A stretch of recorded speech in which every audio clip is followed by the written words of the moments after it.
Carmel, parlez-nous un peu de Carmel Despins-Classen.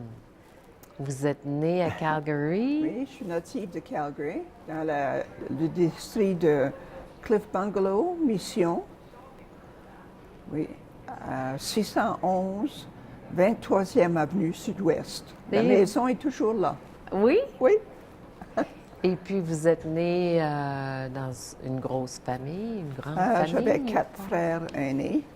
OK. Oui. Et puis, j'étais la seule fille. Oh, vous étiez le bébé? Oui. En plus? Oui. Vos frères, ils étaient gentils avec vous ou c'était pas mal des fois. Je pense que le plus jeune était peut-être jaloux d'avoir perdu sa place de bébé. Ah oui? Je suis arrivée 4 ans après. Oh, 4 ans, oui. Oui. Et puis, vos parents, quel genre de parents vous aviez? Est-ce qu'ils étaient stricts? Est-ce qu'ils étaient... Ma mère était compréhensible. Elle était très gentille. Mon père était un homme qui aimait beaucoup rire, faire des farces, qui aimait beaucoup l'éducation. Ma mère était professeure au Québec, à l'ancienne Lorette. Ah oui.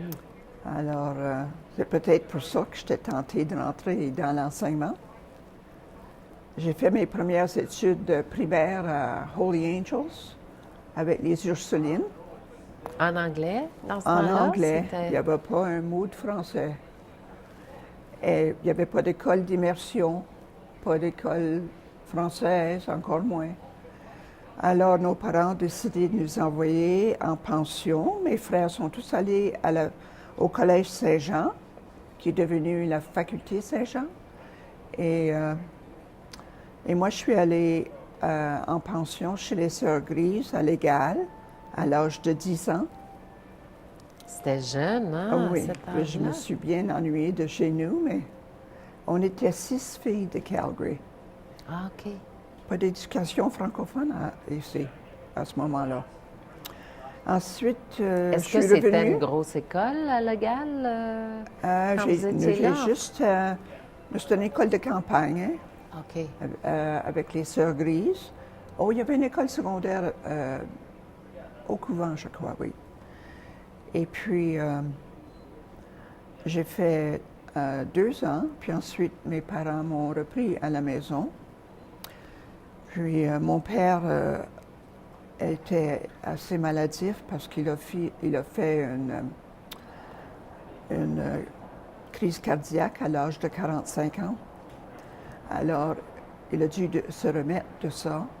Et puis, ma mère voyait que mon père n'était pas bien, puis alors elle a décidé de me remettre en pension à Edmonton chez les Sœurs de l'Assomption. Alors j'ai fait 5 ans avec les Sœurs de l'Assomption à Edmonton. Mais ensuite, j'étais contente de revenir à Calgary.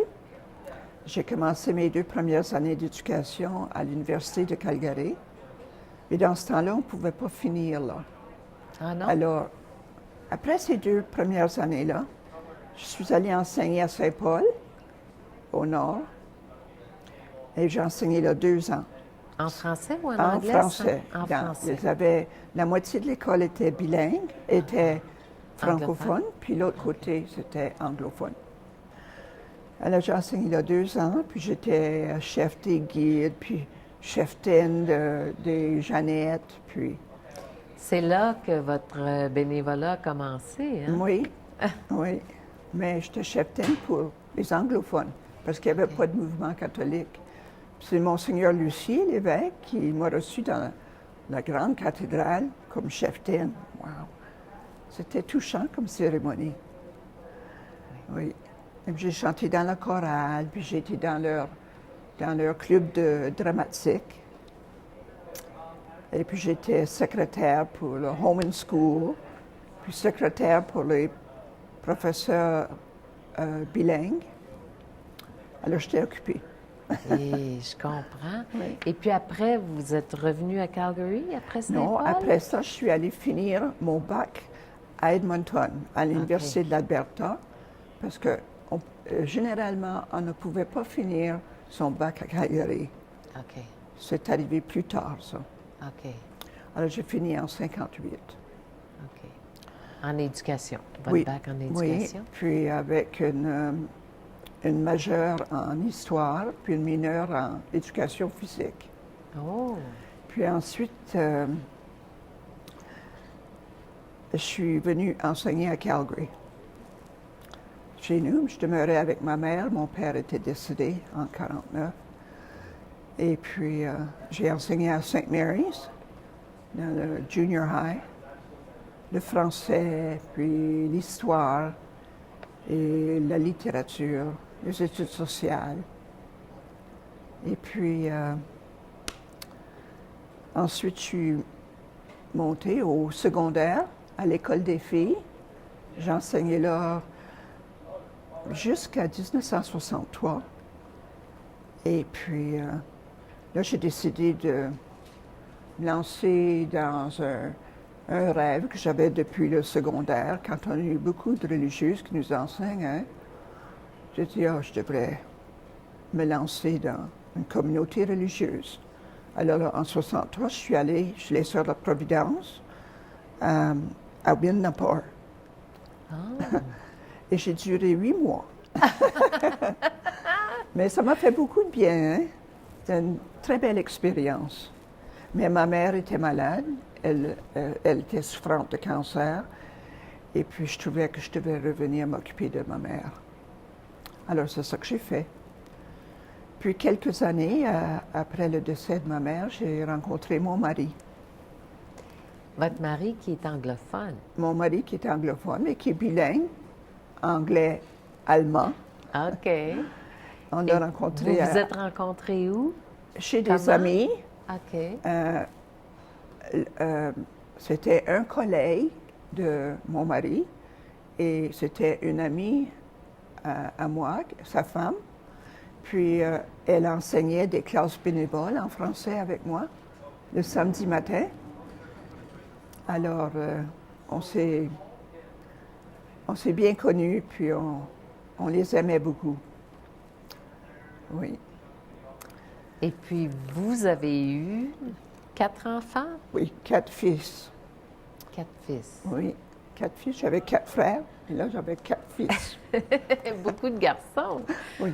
Puis la première année d'enseignement, 28 garçons. Vous connaissez ça, les garçons? Oui.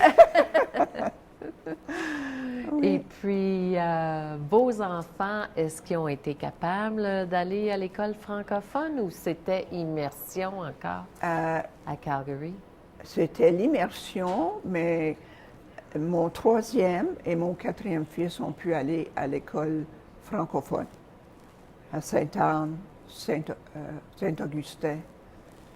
Oui. OK. Et puis, ils ont bien réussi. Puis, tous les garçons sont bilingues. Mon mari, ça fait 45 ans que j'essaie de lui faire apprendre le français, mais... Il est déjà bilingue. Il est déjà bilingue. Mais pas francophone. Mais pas francophone. Mais tous les garçons parlent français couramment. Et puis, les 3 aînés parlent 3 langues. Oh! Oui. J'ai envoyé les 2 aînés comme élèves d'échange en Allemagne. OK. Puis, ils parlent, les 2 aînés parlent couramment l'allemand. Et le 3e est allé enseigner. Il a pris son cours d'enseignement à la faculté Saint-Jean. Puis, il est allé enseigner à Costa Rica. Ah! Puis là, il a appris l'espagnol. Alors, il a marié une gentille jeune femme de Costa Rica. Oui, alors... C'est bien. Est-ce que vous avez des petits-enfants aussi? Oui, on a 10 petits-enfants. 10? Oui. Grosse famille. Oui. Est-ce qu'il y a des filles? Il y a 6 filles OK. et 4 garçons. Là, ça a commencé à changer. Oui. OK. 6 filles. Oui. Et puis, vos petits-enfants, est-ce qu'il y en a qui parlent français? Est-ce qu'ils parlent français? Oui, ils parlent tous français. Ah, fantastique. L'aîné vient juste de commencer à l'université, puis il va à l'Université de Montréal. Et ces enfants-là, de cette famille-là, de Vincent, parlent 3 langues, français, anglais et l'allemand. Parce que mon fils a été stationné à Berlin. Il travaille avec le service étranger. OK. Alors, ils ont passé 4 ans à Berlin. Oui. Ils ont connu la culture de votre mari Oui. à ce moment-là. Est-ce que Oui. votre mari vient de quel coin en Allemagne? Ah, il vient d'Alberta. Il est né à Hanna. OK. Puis, il a Sa grandi. famille, à lui, venait Ils de... comprennent tous. Ses parents venaient de la Russie. Ah, de la Russie? Oui, mais ils parlaient l'allemand. Parce qu'il y a beaucoup de... Catherine la Grande, elle a invité beaucoup d'Européens.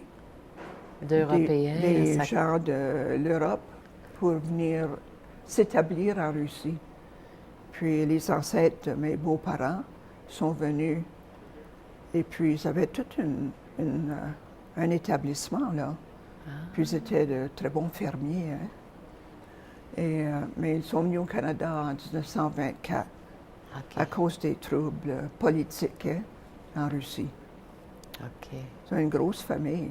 Ils avaient une fille quand ils sont venus, mais ils ont eu 11 enfants. Des grosses 38 familles. petits-enfants. 38. Wow. Égal Beaucoup. garçons et filles. Ah! Donc, c'était pas de ce côté-là, tous les garçons. Non. Ça venait pas Ils du avaient côté de votre 6 mari. garçons et 5 filles. Oui. J'ai entendu dire que vous aviez une ceinture fléchée pas mal extraordinaire. Oh oui, c'est Hein, la dans votre ceinture famille? fléchée de mon grand-père. Ah! Elle est très belle. Je voulais la porter, mais j'étais distraite quand je suis partie. Elle est à la maison dans le sac qui nous attend. Pouvez-vous nous la décrire? Oh, elle est très belle, d'une laine très douce.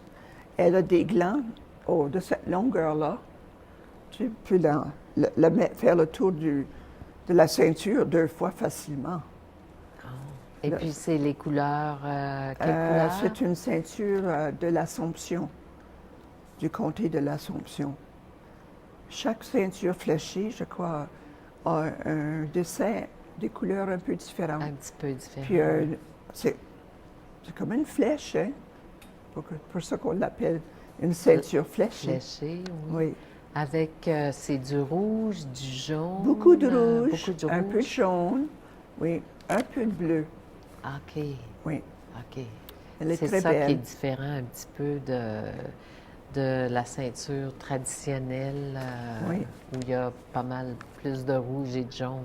Oh, ben, ils devaient tisser ça au métier, hein? Au métier. Et puis la manière qu'ils ont tortillé le gland, hein? Oui, C'est intéressant. très belle. La prochaine fois, il faudrait que vous nous l'apportiez. Oui. Ben, merci beaucoup, Carmel, d'avoir passé un peu de temps à nous conter votre histoire super intéressante. Ça m'a fait plaisir. Je te remercie beaucoup, Anne. Okay. That's it for tonight. Thank you very much. À la prochaine.